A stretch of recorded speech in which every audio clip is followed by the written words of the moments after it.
Bonjour à vous, j'espère que vous allez très bien et que vous êtes bien réveillés ce matin. Je bénis le Seigneur pour la grâce qu'il nous accorde de nous retrouver pour continuer dans ce programme de la lecture de la parole de Dieu. Alors prenez vos Bibles et préparez-vous, nous allons lire ensemble aujourd'hui un nouveau chapitre. Mais avant, prions ensemble. Seigneur, nous te disons merci. Merci pour ce moment béni. Merci pour ta grâce. Merci pour ta fidélité. Nous nous confions encore à toi, attablés devant ta sainte parole. Enseigne-nous. Saint-Esprit, éclaire-nous. Conduis-nous dans ta volonté. Encore ce matin, au nom puissant de Jésus.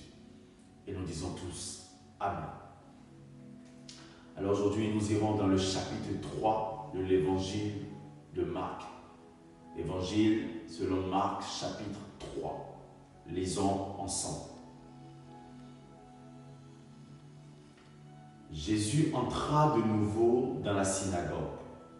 Il s'y trouvait un homme qui avait la main sèche. Il observait Jésus pour voir s'il le guérirait le jour du sabbat. C'était afin de pouvoir l'accuser. Et Jésus dit à l'homme qui avait la main sèche, « Lève-toi, là au milieu. » Puis il leur dit, « Est-il permis le jour du sabbat de faire du bien ou de faire du mal, de sauver une personne ou de la tuer ?» Mais ils gardèrent le silence.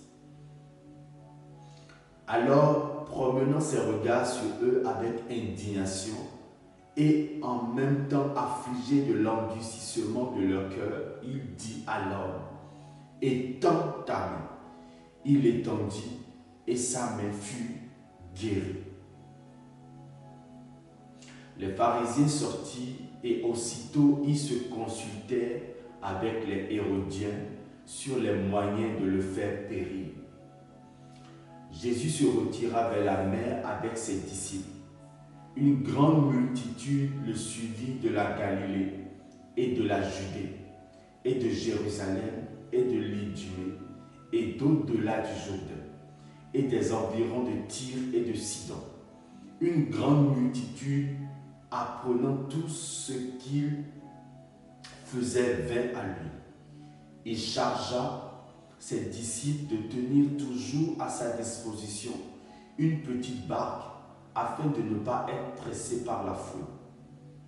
Car, comme il guérissait beaucoup de gens, tous ceux qui avaient des maladies se jetaient sur lui pour le toucher. Les esprits impurs, quand ils le voyaient, se prosternaient devant lui et s'écriaient, « Tu es le Fils de Dieu. » Mais il leur recommandait d'être très sévèrement de ne pas le faire connaître. Il monta ensuite sur la montagne. Il appela ceux qu'il voulut et ils vinrent auprès de lui. Il en établit 12 pour les avoir avec lui et pour les envoyer prêcher avec le pouvoir de chasser les démons. Voici les 12 qu'il établit. Simon, qu'il nomma Pierre, Jacques, fils de Zébédée, et Jean, frère de Jacques, auquel il donna le nom de Boanerges, qui signifie fils du tonnerre. André, Philippe, Barthélemy, Matthieu, Thomas, Jacques, fils d'Alphée, Thaddée, Simon le Cananite, et Judas Iscariote, celui qui livra Jésus. Ils se rendirent à la maison. Et la foule s'assembla de nouveau en sorte qu'ils ne pouvaient pas même prendre leur repas. Les parents de Jésus, ayant appris ce qui se passait, vinrent pour se saisir de lui, car ils disaient, « Il est hors de sens. » Et les scribes qui étaient descendus de Jérusalem dit, « Il est possédé de Belzébul. C'est par le prince des démons qu'il chasse les démons. » Jésus les appela et leur dit, « sous forme de parabole. Comment Satan peut-il chasser Satan? Si un royaume est divisé contre lui-même, ce royaume ne peut subsister.